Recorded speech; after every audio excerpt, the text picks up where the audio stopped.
Hello, Tech Pros, episode 142. Welcome to the podcast where I chat with professionals who are getting the job done using technology 7 days a week. Each week, we start with Motivation Monday. Tuesday is about productivity, Wednesday, leadership, Thursday, technology, Friday, people and communication, Saturday, entrepreneurship, and Sunday, being unplugged. All right, let's get started. Hello, Tech Pros. This is Chad Bostic, and I'm so excited to be here today talking to you about a special subject on this Productivity Tuesday in relation to the episode that we just talked about yesterday, Motivation Monday. So if you missed yesterday's episode, it was actually a very difficult episode for me to record because it was the most personal thing I've ever shared with anyone, let alone sharing something so personal on this podcast. So yesterday's episode, if you missed it, you can go to hellotechpros.com/141. The title is Contemplating Suicide Taught Me This About Social Anxiety. And in that episode, I talked about the struggles that I've had throughout my entire life with social anxiety disorder, or SAD. It's been a rough journey. And it got so bad that when I was around 25, 26, I actually contemplated suicide. And I didn't, of course, but it was a real turning point in my life and in my career. And I decided that, you know what, life is too valuable, life is too precious, life is too awesome to give up on, but I need to put some processes in place. I need to figure out some solutions to help me deal with this issue. And I didn't even know it was social anxiety issue. I just knew that I was completely lonely, extremely lonely. And so I'm not going to go into the detail of that on this episode. So you can go back and listen to hellotechpros.com/141, Contemplating Suicide Taught Me This About Social Anxiety, and hear my story about when I was a child, when I was a teenager, when I was a young adult, and then the decision I made and what life has been like since then. But here's the deal. Social anxiety issues, right? Social anxiety disorder, it's a spectrum. There's a lot of variables in between, right? So on one end of the spectrum, you've got an individual that might every now and then blush when something embarrassing happens. I think so many people fall into that end of the spectrum, right? Something embarrassing happens. We've all been there. And you're just like, I can't believe this happened. Why me? Why now? Everybody's looking at me. And you turn bright red. And then you move on and deal with it, right? And then on the other end of the spectrum are people who suffer with this disorder so terribly that they have trouble functioning as a quote-unquote normal person in quote-unquote normal society. So for instance, they're very much a hermit. They can't leave their house because they feel like people are looking at them, people are judging them. They have a hard time making friends or making acquaintances or making relationships, developing relationships, because they don't communicate with people. And the reason they don't communicate with people is because they feel judged. They feel like everybody who they talk to is judging them and saying bad things about them or thinking bad things about them. And the reason for all that stems from the internal thought processes that are going on in an individual's head that's suffering from social anxiety disorder, or one part of the spectrum of social anxiety disorder. They're struggling with their own thought processes. And they have just a flood of internal doubt. Self-esteem problem. I mean, there's so many different words for it. Self-esteem, self-confidence, fear, imposter syndrome. There's all these different words or phrases that we can put on it, but it's all about the internal mindset of the individual that is just telling them, oh God, I suck at this. Oh, I can't believe I said that. I'm horrible. Oh, they think I'm an idiot. If I can't speak up, right? Because they're going to laugh at me. They're going to be looking at me. Everybody's going to be thinking about me. They're going to be talking about me behind my back. They're going to be whispering things about me. They're going to think I'm a freak. I'm a weirdo. And those thought process well, I'm not going to say in people's, I'm going to say in mine. In my life, I've constantly struggled with all of these negative thoughts, constantly running through my mind in every scenario, when I'm in public, when I'm in private, of just this doubter, right? Just this little doubter guy sitting on my shoulder, whispering in my ear that I'm not good enough, that people are thinking bad thoughts about me, that everything that I say or do in public is stupid, and that it is judged by other people. The problem is, I can't literally read people's minds. I have no idea what they're thinking, and I am pretending, I am thinking that this is what they're saying. But in reality, most people are focused on their own problems, on their own struggles, on their own insecurities and self-doubts, and they're not thinking about you. They're not thinking about me. They're dealing with their own life and their own situations. But when you have this disorder, it can really affect your productivity in many different ways. And so on this episode of Productivity Tuesday, I really wanted to focus on, yesterday we talked about just the motivation behind why I wanted to start recovering from this disease, this disorder, this mindset that I had, and some of the steps that I took to get out of that. In this episode, I want to talk about some of the problems that I've struggled with and some of the problems I see that other people struggle with, and some potential solutions, right? Regardless of which end of the spectrum or where you lie. I've come up with a few different episodes, a few different scenarios, problems and solutions that can be applicable in many different situations, especially in technology, especially in business and IT and software development, and just going to work. I've seen these over and over again. I've experienced these. And so I think, if we really take a look at them and break them down, here's some objective solutions that I've seen work and have worked for me in the past. And so I hope that they can help you as well. So we talked about social disorder is a spectrum, and you may very well be somewhere on that spectrum. Like I said, you may be very on the far end of it, where it's only in the most extreme circumstance do you blush, or you get nervous, or do you sweat, or you get insecure, and then you may struggle a little bit more than that. But regardless, what it happens is it affects how you feel and think about yourself, right? It's your ego. And a lot of times people talk about ego meaning you're full of yourself. You think you're awesome. You think you're fantastic. Well, ego is really just thinking whatever you think about yourself. And so it could be a very self-inflated positive ego, or it could be a very self-deflating negative ego. But either way, your ego is what you think about yourself. So your ego and what you think about yourself affects how you interact with other people. Right? Because if you think I am awesome, I'm better than anyone, I am just the best thing in this world, I am God's gift to the universe, and everybody should bow down and treat me as such, then that's going to affect the way that you deal with other people, right? You're going to treat people like you're better than them. You're going to treat people like they're nothing, right? That they are inconsequential to you and your designs and the reason you're here in this universe. That's one side of ego. The other side of ego is if you're very self-deprecating and you think you're horrible and you think you make lots of mistakes in some areas. You make lots of mistakes in social settings. You think people are rejecting you or they're making fun of you, right? All that mindset stuff is going to affect how you interact with other people. It's going to make you, in many cases, more shy, more quiet.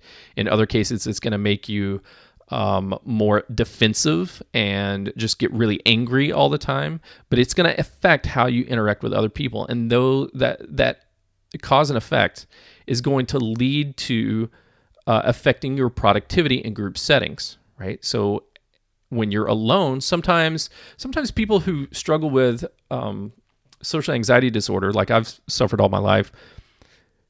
Have you ever seen this? Have you ever seen individuals that just, when you put them alone, By themselves, they're a rock star. Like, they can crank it out. They can be the most highly productive people you've ever met. Or maybe you're this individual where when you're alone, when you're alone and can just take all the responsibility on yourself, man, you can crank it out. And in school situations, you're like, look, I know this is a group project, but here's what's going to happen. You guys can all talk and do your own thing and party and play and brainstorm and whatever you want to do. But at the end of the day, I'm going to own this thing. I'm going to take it home. I'm going to crank it out. And it's going to be perfect. It's going to be my way. And then I'm going to basically let you guys present it to the rest of the team, right? Or there's a group setting where everybody's trying to work together and you have absolutely nothing to contribute to the group because you're just so ashamed and afraid of speaking up.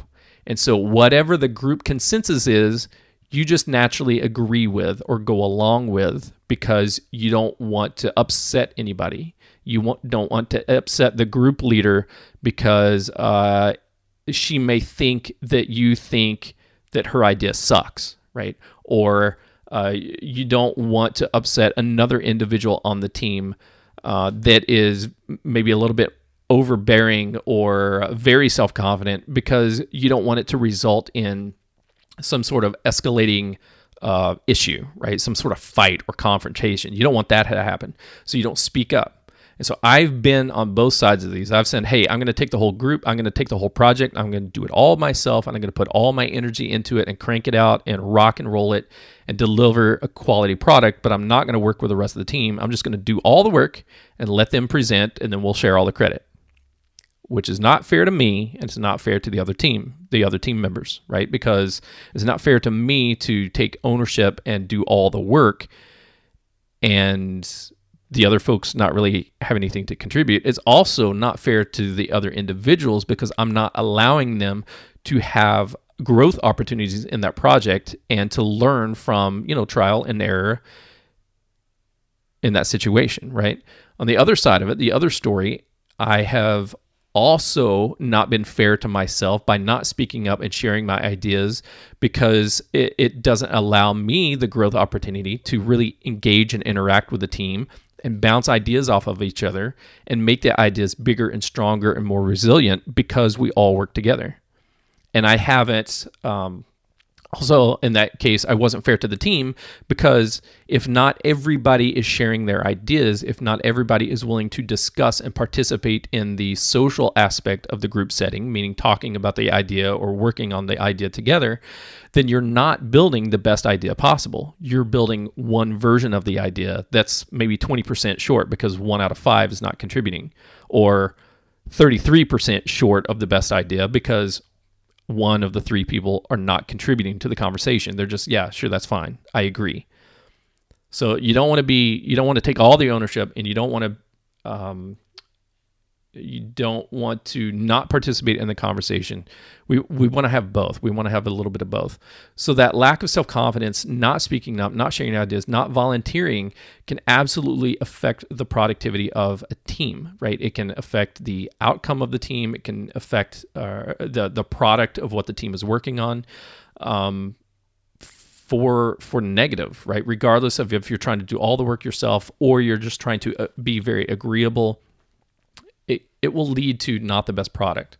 So we need to speak up. We need to share ideas. We need to be involved in the team, and also be a good team member that tries to elicit those responses from the other team members. If we see somebody who is struggling with sharing their ideas or is trying to take ownership and just do all of it at night when we're not together, we need to be very, very aware that they may be suffering with some of these problems, right? They may be struggling with a little bit of what we call OCD, right? Obsessive compulsive, because they want to do it all. And the reason they want to do it all is because they're afraid that if they let go and delegate some of the responsibility out, it's going to be an inferior product, which means they're going to get docked on it and people are going to think they're stupid, right? That's where it all comes from, is the mindset that's going on inside the individual that's either having them have too much control or just not sharing their ideas. So we just got to be aware of that in ourselves and potentially in everybody else. Another problem that we run into is when these situations happen to us, when triggering events happen to us, it will elicit a fight, flight, freeze response. And I have my tendency in most situations, in most triggering situations, my personal tendency is the freeze response, where I just completely lock up and I can't look people in the eye and I can't find my voice. I can't find my thoughts. It's just brrr, my brain is running 90 to nothing, but my body doesn't know what to do and my tongue doesn't know how to form words. And I really can't come up with a response. Other people's natural response is to fight. It's to get very defensive. It's to take everything very personal and to jump in your face and say, "Hey man, that's not fair. That's a bunch of crap." Da da da da da da da. When nothing happened, it was just some sort of event triggered it, right? There was something external that they took in their mind internally as a triggering event, right? Their mind told them that this situation was very horrible and that somebody was attacking them and that the appropriate response is to fight back against that. So that's one thing. Or that's the second thing. The other thing is the flight response. Have you ever seen someone, or maybe you are someone, that just runs from the situation, runs from confrontation? I would say this is my number two. So my number one is freeze, my number two is flight, and my number three is fight. Sometimes I never fight or stand up for myself when I need to. Sometimes I need to fight for my right to party. Sometimes I need to fight for my idea or fight for a solution or fight for the data that I'm presenting, and I just don't have the guts for it.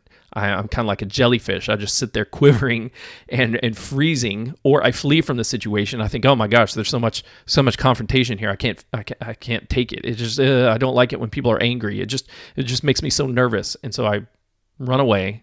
Not literally run, but I leave the area. I freeze in that moment, and then I avoid. So part of the flight is you avoid confrontation, avoid having conversations with that person all week.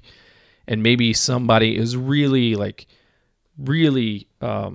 passionate about their idea or their conclusion to some issue or some problem, and they get so passionate about it that I take that passion as a triggering event, as an attack on me, and my brain says they're mad, they're angry, they're upset. I can't piss them off. I can't make them any more angry, and so I freeze in the meeting, I freeze in the discussion, and then I flee from them for the rest of the day, the rest of the week, the rest of the whole project, because I'm afraid of getting back to that confrontational state. And I'm afraid of the emotions inside of me. I'm afraid of dealing with the emotions that's running in my head, the thoughts that are running in my head, that this person is angry with me as an individual, that they hate Chad as an individual.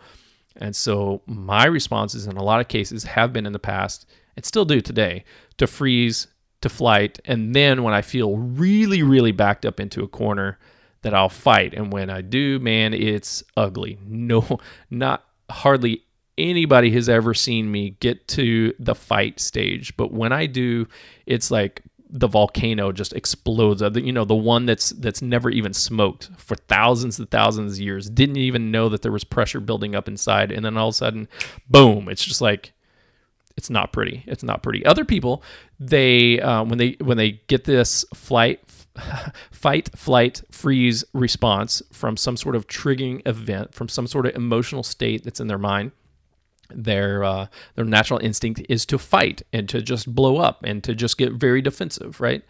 Other people's is a flight and to avoid. So either way, no matter what happens, when that fight, flight, freeze response does come up, and it's not dealt with, and we don't take responsibility for it, and we don't try to address it and try to understand where it's coming from, even small fight, flight, freeze responses can escalate. And little tiny issues over the course of a couple of interactions or over the course of a day, it can actually turn into some major drama across a relationship or across a team.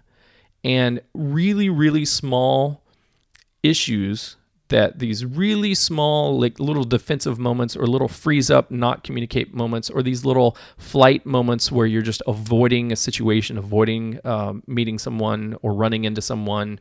You're taking different lunch break times. You're trying to miss meetings where they're there. That can, over time, can escalate into really big drama across the team. And when there's drama, big drama across the team, you guys know, like stuff's not getting done. The products are not getting built. The projects are not getting fulfilled because there's drama on the team. And then once it spills over from two individuals, then other people get involved and they're like, oh my gosh, did you hear about Johnny? Did you hear about Chad? Did you hear about Alice? There's some drama that's going on. Then everybody's gossiping and, worrying about the drama or taking sides and the fight or flight or freeze responses instead of getting the work done. So we need to be aware of this. We need to be aware of it's going on in our minds. We need to be aware of our natural responses, and we need to take the time to think about it objectively. Like, hey, I feel an emotion. This emotion is happening. Now, what's going on? Is it really the other person attacking me? Is it really that the situation is so bad? Or is it something else? Or even if they are emotional, even if they are attacking me, should I respond with my natural fight, flight, freeze response? Or is there another option that might be better in this scenario, right? Can I just keep my cool and not fight? Or can I actually break out of the freeze, and even if it takes me a while, but break out of the freeze and say, okay, I understand, or I think I understand that you feel this way or this way, but I really feel a different way, and this is my feelings. And just talk about it. Get it out there on the table. The more you can get it out on the table, the better we'll be, right? So just face those emotions, recognize those emotions, appreciate those emotions, because they're there to protect you, right? Somehow in your childhood, when you were growing up, those reactions were developed because it saved you from some sort of trouble. It saved you from some sort of drama in the past. They're still there. They're embedded into your DNA. They're embedded into your code, your operating system on you. So just understand that it's there. It's there for a reason, but it may not be the right response in every situation. So just think it through. Okay, another issue that I have struggled with are self-deprecating comments. I have said things all the time. Well, it's just because I'm an idiot, or I don't know what I'm talking about here, but here's my thoughts. Or, oh, you don't want me on that team. I'll just screw it up. Or I'm not really a good developer with this type of code. I don't really know anything about it. Or maybe you should assign this project to somebody else because they're a lot better in this situation than I am. Or I can't go to that meeting because I don't even know what they're talking about. I don't understand it. These self-deprecating comments, we say that. I've said those things in the past because I truly feel them. Like I felt that I was unworthy. I felt that I was not smart enough. I felt that I was not experienced enough. I felt that I was just not capable in certain situations. And the problem in this situation is, what we're trying to do is we're trying to protect ourselves from putting our neck out there and looking like an idiot. And we're also trying to protect the team from a failure. Like if I drop the ball, we don't want the team to suffer if I drop the ball. And so I'm trying to protect myself from looking like an idiot, and I'm also trying to protect the team from having the ball dropped. But the problem is that the more self-deprecating comments we make, over time, it's going to lead to more and more disrespect by our team members. It's not going to build up confidence with the other team members. If I'm constantly saying, I can't handle this situation, I'm not good enough, you need to put Jeff on it, you need to put Alice on it, oh, Susan is way better at that than I am, then what's the boss going to do, right? The boss is going to say, oh, well, Chad never feels confident here, so he's always telling me I got to put somebody else on it. I'm constantly having to move somebody else on it. Maybe he is not the right person for the team, or maybe we can't give him the hard problems. So when we are self-deprecating in this manner, what it does is it turns into a self-fulfilling prophecy. It turns into the thing that we fear the most. It turns into the fact that nobody respects us, or the respect is constantly being degraded, even when we're doing awesome things, even when we're rocking and rolling, we're cranking code out, or we're cranking projects out, we're really owning the situation. Whenever we do get a project or task, we really deliver A+ quality solutions, but we see it as like a C-, or we see it as a D, like, it's not very good. I really should have put more into it. And everybody else is like, dude, that's awesome. And so our ability to perceive how valuable we are to the team, or our ability to objectively judge the end product as something that is good or something that is valuable, once when we communicate that out to other people, it becomes a self-fulfilling prophecy, meaning that is constantly going to be in contention with the way that other team members see and respect and value our work and our contributions to the team. So we got to be very, very careful about that. Another problem that's on the team that happens when we let this social anxiety disorder really own us in our head is we're so worried about the people problems. Sometimes we get so worried about what people are thinking about us that we lose focus on the actual task at hand. We lose focus on the job that we're supposed to be getting done. And when that happens, the productivity goes away, man. There's no productivity. If I am so insecure about how John feels about my work, right? Or what Carrie thinks about my work product, if I am so so worried about what Alex is going to say to me in the meeting this afternoon, my head is wrapped around that fear. It's wrapped around that fear of what people are thinking about me, or what they're saying about me, or what they're feeling about me. And when that happens, I literally cannot focus on the technical problems. I literally cannot focus on the job at hand. And then my individual productivity just is complete crap. Then on the other hand, when we know that there are legitimate issues, right? There are legitimate issues on the team. There are legitimate issues between me and another individual, or there's the perception of issues between me and an individual. If we have that flight or that freeze or even that fight response, and we don't really deal with these people problems, with these relationship problems, with these communication problems, then sometimes we avoid the people problems.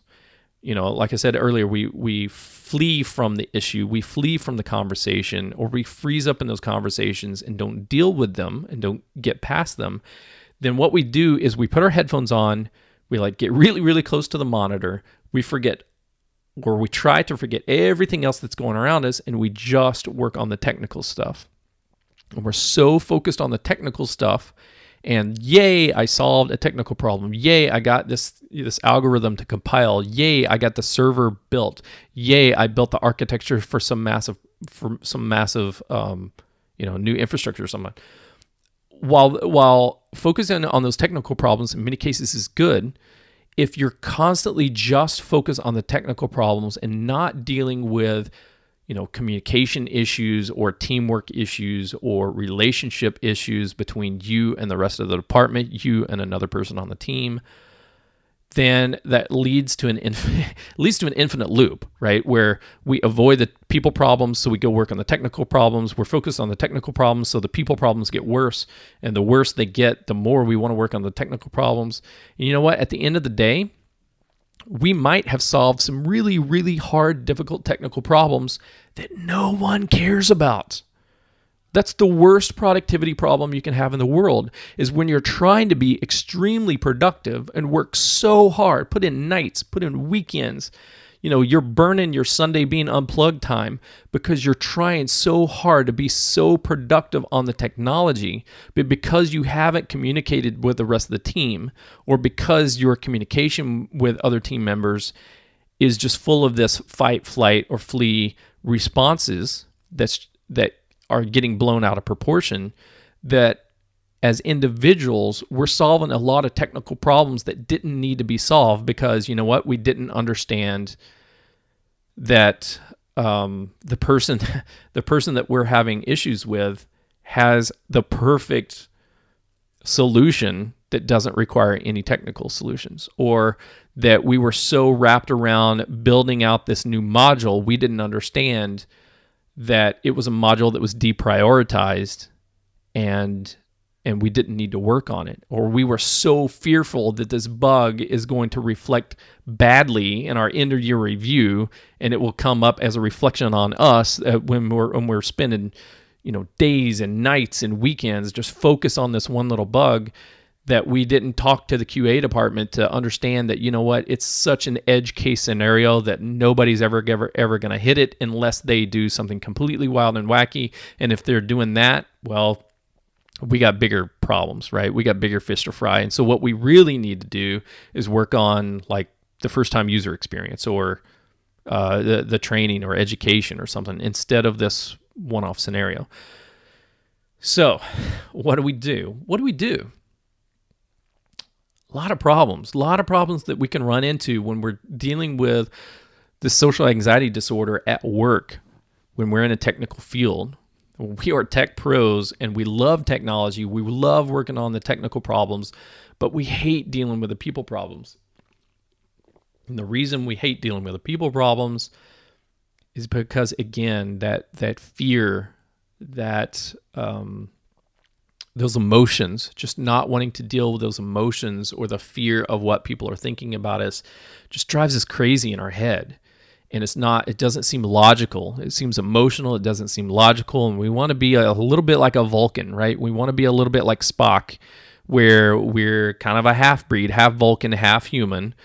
Or we want to be completely Vulcan and we want to just focus on the data, just focus on the science, just focus on the logic. But at the same time, our productivity is being destroyed because we're not working together as humans. We're not treating each other as people, and we're so wrapped up in our own ego, either, like I said, too overinflated ego and thinking too much of ourselves, or too self-deprecating egos, thinking so poorly about ourselves that we're not being the best team member that we can. And when we do that, it erodes the value of the entire team, which makes our products and our services not as good as they could be. So just believe in yourself, right? When these emotions come up, just understand it's okay. It's natural to get those emotions. It's natural to feel what you're feeling, but just take a moment to think about it, right? Just take a moment to reflect on those emotions and think about, is this response that I naturally want to have, is it the best for the scenario? Does it work in every scenario? Or could I try something different? Can I just try something different? Instead of fleeing or freezing or fighting, could I try something different in this scenario and just try something else and see if it works? Or, you know what? Just communicate your feelings. Communicate that, hey, you know what?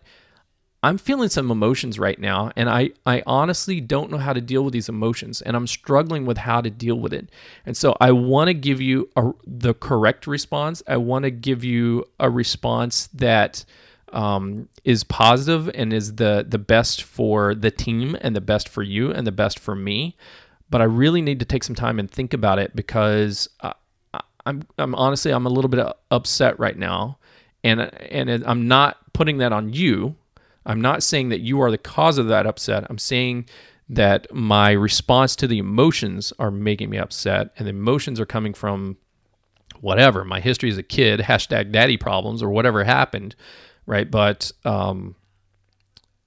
I just need a little bit of time to think about it and to come up with an appropriate response. And is it cool with you if, like, we totally talk about this in like 30 minutes or tomorrow or the right time when I'm able to reflect on it, and then follow up with that? Don't avoid it, but follow up with that and approach that person with humility, approach that person with sincerity and with forgiveness, and say, hey, you know what? Yesterday or earlier today, I was really, I honestly still am really fearing that you're judging me in this area. I'm struggle with being I feel like people are picking on me. And maybe you are, maybe you're not. I'm not sure, but I feel picked on, or I feel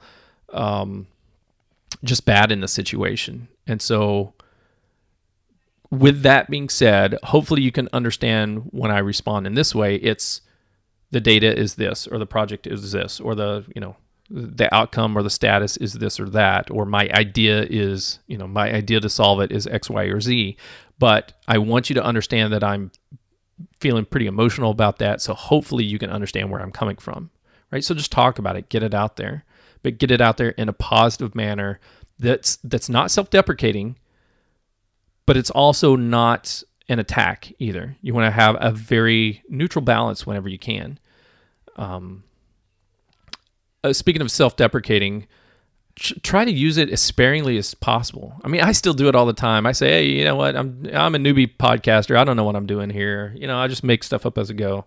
And in other situations, I say other stuff about myself to try to laugh off the fact that I'm imperfect. A lot of people do that, and that's cool, but it can be used too much. It can be overly used, and I have done it in the past. I've gotten in situations, especially some situations, where I always use self-deprecating humor or self-deprecating not prerequisites. I don't know what you call it, but I preface my next statement with, understand that I'm newbie here, or understand that I don't know what I'm talking about, or understand that I'm a loser, and then XYZ. So just try to use that as sparingly as possible.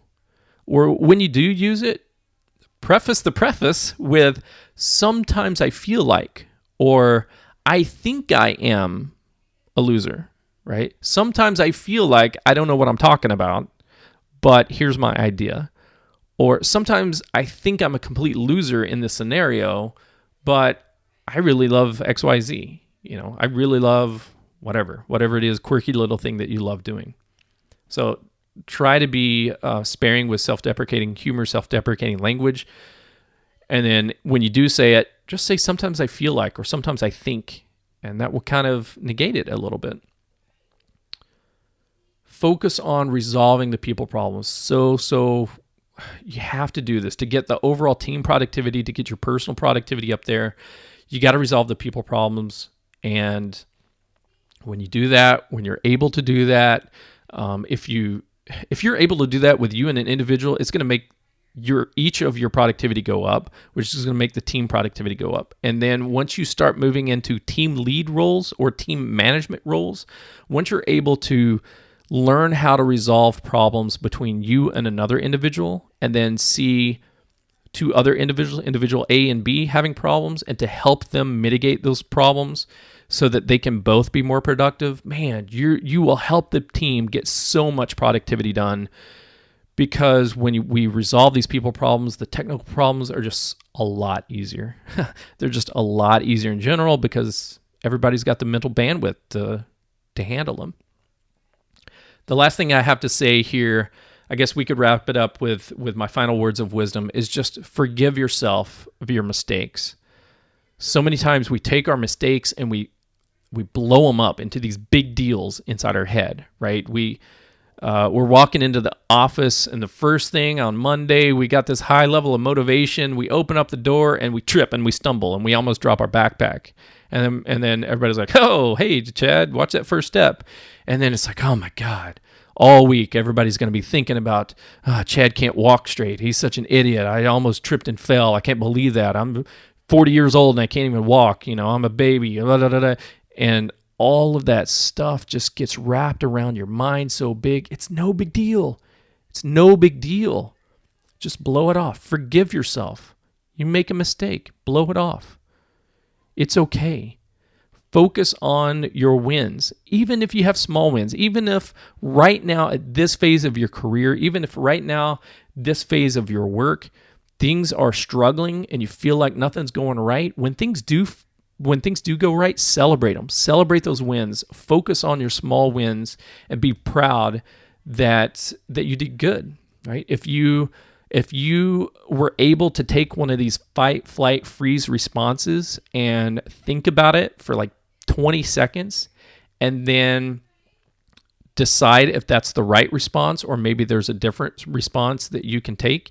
Even the fact that you took some time to think about it, that's a small win. That's a big win, actually. That's a huge win. If you can take the time to, first of all, if you can just recognize that you're about to have or in the middle of having a fight, flight, freeze response, your natural response, the fact that you can recognize that you're having it is a huge win. And then a next huger win is that you can actually take 10 or 20 seconds out to think about what a better response, or if this is a better response, to think about that. So celebrate your small wins. Forgive yourself for your mistakes. Celebrate your small wins. And, let's focus on being productive together. All right. That's all I got to say about social anxiety disorder and productivity. This is this is a big passion of mine. And I think the whole podcast, this whole 7-day-a-week program, now that I'm really reflecting on it, now that I've published that episode yesterday, which was really, really difficult, about contemplating suicide and what that taught me about myself having social anxiety, and, a little bit of the journey that I've had since then of, being so ashamed of myself that I didn't want to talk to people, let alone, go out in public, let alone, speak up on a team and talk about my ideas or help people with their problems. And then starting to deal with that and starting to be a little bit more happy, develop some friendships, start dating, fall in love, get married, have a child. My career then goes from, I'm stuck in this senior developer role. I'm stuck in this senior position where I can never really move up or get any recognition, to all of a sudden, man, just like, not overnight, but through the process, going through this process, I'm all of a sudden I'm in a team lead and I'm loving that, and I'm in management, and I'm loving that, and now I've got a podcast where, as I said yesterday, I've got over 25,000 downloads. 25,000 people, strangers, have listened to my voice, and it doesn't make me want to throw up in my mouth anymore. I get a little cotton mouth. I still get nervous, but I get through it. And I've had over 140 conversations, well over 130 different people that I've met and had conversations with on the podcast. It has been an amazing journey. First of all, just recognizing that there's an issue. Second of all, man, taking ownership of it and wanting to change. And then third of all, just finding little bitty steps and celebrating those small wins. And that has allowed me to make huge progress in my career and in my life. And I'm so happy, so happy that I made that positive step and continue making positive steps. I've made a lot of backward steps too. and I've still had a lot of fight, flight, freeze moments that did not turn out so well. But it has been overall, in the grand scheme of things, step in the right direction. And you can make these steps too. If you want to know a little bit more about social anxiety disorder and how it affects us in technology, and why folks like us are naturally kind of, we're drawn to technology because it's easy, because we get to work on the technical things, because we do get to work on the data and the logic and not deal with people problems as much as other individuals in other, like teachers are dealing with people problems all the time. They're dealing with their students, social workers. I don't know, just like a lot of other, every other field or a lot of other fields, there's just a lot more social interaction. Well, in technology, there's this tendency to focus on the technology, not on the people. I'm going off on a tangent here. We'll save this for another day. But you know what? If you want to find out more information, if you go to hellotechpros.com/SAD, hellotechpros.com/SAD for social anxiety disorder. I've got a couple of quizzes that I'm putting together. It's just quizzes that I've come up with this weekend to kind of help discover maybe a little bit of where you fall on the spectrum. And it's not to judge you, and it's not for you to judge yourself, but it's just to kind of be a little bit more self-aware of, do these situations affect you? Do they make you nervous? Do they make you anxious? And it is, number one, for you to reflect on that and see if you do need to take a harder look at your natural responses. And second of all, I want to use the data in these surveys to really identify if there's other people like me, if there's other people who think the way that I think or fear the things that I fear, so that I can help you in your journey of learning coping mechanisms to dealing with social anxiety disorder the way that I have throughout my career of, taking these small steps. And so if you go to hellotechpros.com/sad, I've got a couple of quizzes there. Feel free to take them. And I'd love to hear your feedback. If you want to talk to me about it, please leave a comment on this page. The show notes are hellotechpros.com/141, or you can join the Slack channel at hellotechpros.com/Slack. I'd love to hear your feedback. All right, you've been listening to Chad Bostic, and until next time, take care. The show notes page for this episode can be found at hellotechpros.com/142. Do you use Slack for team communication? Join the Hello Tech Pros Slack channel at hellotechpros.com/Slack. If you enjoyed this episode, please leave a review, subscribe to this channel, and check back tomorrow. This has been Productivity Tuesday, but tomorrow my featured guest and I are talking about leadership. Thursday, technology. Friday, people and communication. Saturday, entrepreneurship. Sunday, being unplugged. Monday, motivation. And then we do it all over again next Tuesday for productivity. And I'll talk to you tomorrow.